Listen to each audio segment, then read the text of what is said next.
देखो नौजवान, यह है कांच का एक गिलास है, पर इसमें विज्ञान के पहलू छिपे हैं। यह बताता है कि प्रकाश जब किसी वस्तु से टकराता है तो उसका स्वभाव बदल जाता है। पर तुम किस चीज से टकरा कर हार मान चुके हो और ऐसे उदास बैठे हो? हार गया हूं सर सिस्टम से। मुझे विदेश में जाकर रिसर्च करनी है, नाम कमाना है। पर प्रोफेसर मुझे ग्रांट इजाजत नहीं देंगे, क्योंकि हमारे देश में कॉलेज सिर्फ डिग्री बेचते हैं, ज्ञान नहीं। ज्ञान, तर्क वितर्क, रिसर्च, टेक्नोलॉजी, ऐसी चीजों का तो इस देश में कोई अहमियत ही नहीं है। सर मुझे बताइए, आपके पास संसाधन नहीं थे, फिर भी आपने एशिया का पहला विज्ञान का नोबेल जीता। आज हमारे पास संसाधन है, पर इस्तेमाल करने की आजादी नहीं। तुम सिस्टम की बात करते हो, मेरा पूरा जीवन उस सिस्टम से लड़ने में गया है। तुम कहते हो आजादी नहीं है, और तुम विदेश में जाकर रिसर्च करना चाहते हो। मैंने इसी देश में रहकर भारत देश का पहला जर्नल रिसर्च पेपर लिखा था। मुझे बताओ, जिस उम्र में आज बच्चे 12वीं की परीक्षा पास करने की तैयारी करते हैं, मैं उस 16 साल की उम्र में फिजिक्स में ग्रेजुएशन करके गोल्ड मेडल लेकर खड़ा था। और यह सब मैंने तब किया जब अंग्रेज कहते थे कि भारतीयों का दिमाग रिसर्च के लिए नहीं बना, वह बस गुलामी की बेड़ियों के लिए बना है। हमने तो जुगाड़ को अपना हथियार बनाया था।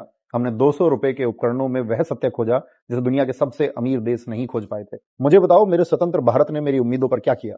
मेरे जाने के बाद क्या विज्ञान को पहली जगह मिली? नहीं सर, यह सबसे बड़ी विडंबना है। हम आजादी के दशकों बाद भी रिसर्च और डेवलपमेंट पर अपने जीडीपी का मात्र 0.7% खर्च कर रहे हैं। सर हम चीन और अमेरिका की बात करते हैं कि उन्होंने विज्ञान में महारत हासिल कर लिया, पर हम यह देखना भूल जाते हैं कि वह अपनी जीडीपी का 3 से 4% रिसर्च और टेक्नोलॉजी में खर्च करते हैं। हम छोटी से छोटी टेक्नोलॉजी, हथियार, यहाँ तक कि एआई के सॉफ्टवेयर के लिए भी दूसरे देशों पर निर्भर हैं। सर आप तो आजादी के 23 साल बाद तक जिंदा रहे। आपने देखा होगा कि कैसे उस समय आप जैसे महान वैज्ञानिकों के रहते हुए भी सरकारें विज्ञान की मशाल को नहीं थाम पाई। फिर आज के दौर में तो लोग विज्ञान की मशाल की लौ से भी डरते हैं। ऐसे लोग बिजली, सड़क, रेलगाड़ी, स्मार्टफोन को तो इस्तेमाल करते हैं, पर विज्ञान को नकार देते हैं, क्योंकि विज्ञान जब भी उनकी रूढ़िवादी सोच पर हावी होता है तो फिर वह अंधभक्त बन जाते हैं। सर हम आज के दौर में ऐसे भारत में जी रहे हैं जहां लोग कर्म, विज्ञान, तर्क वितर्क की बातों पर भरोसा नहीं करते, बल्कि पर्ची पर लिखी हुई बातों पर भरोसा करते हैं। यानी हमने गोरे शासकों को तो हटाया, पर रूढ़िवादी सोच की गुलामी को नहीं हटा पाए। उठो और यह आलस करना छोड़ो। तुम तर्क वितर्क करने से डरना छोड़ो। तुम प्रोफेसर से, टीचर से क्यों डरते हो?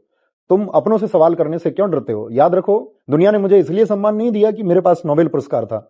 उन्होंने मुझे इसलिए सम्मान दिया कि मैंने सवाल पूछा था। याद रखना, तुम्हारा पहला शोध तुम्हारे कमरे से शुरू होगा, विदेश की वीजा लाइन से नहीं। अगर तुम टैक्स पे करते हो तो तुम्हारा यह हक है कि तुम सिस्टम से सवाल पूछो। हर उस एक व्यक्ति से सवाल पूछो जो तुम्हारे गांव, समाज, क्षेत्र का प्रतिनिधित्व करता है। और अगर तुम उसका चुनाव करोगे तो वह तुम्हारे लिए, विज्ञान के लिए, टेक्नोलॉजी के लिए क्या करेगा। और एक बात हमेशा याद रखना कि भीड़ के साथ चलने वाले व्यक्ति को दुनिया कभी याद नहीं रखती। मैं समझ गया सर, आपकी बातें भीड़ की नकल नहीं, तर्क की बगावत है। मैं सवाल पूछूंगा, मैं जरूर सवाल पूछूंगा।